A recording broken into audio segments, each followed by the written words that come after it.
அதான் நாங்கள் இது பெரிய ஒரு மிகப்பெரிய அளவில் விளம்பரப்படுத்திக் கொள்கின்ற வசதி வாய்ப்பு எங்களுக்கு இல்லை. பேப்பரில், டிவியில் ஆடு விளம்பரம் அப்படிலாம் கொடுக்குற அளவுக்கு.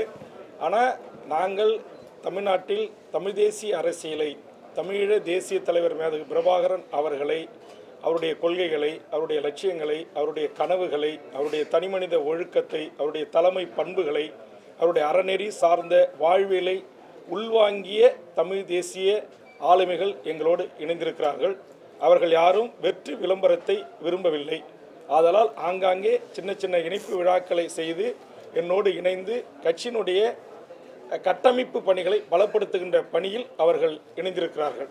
ஆதலால் இந்த செய்தி தமிழ்நாடு முழுவதும் பேசுபொருளாக மாறவில்லை என்பது எங்களுடைய குறையல்ல. இந்த நாட்டில் இருக்கிற பத்திரிகை ஊடக நண்பர்கள், அதனுடைய தலைமை அல்லது அதனுடைய முதலாளிகளை சார்ந்து எடுக்கிற முடிவின் அடிப்படையில் இந்த செய்திகள் அல்லது மறுக்கப்படலாம் அல்லது மறைக்கப்பட்டிருக்கலாம்.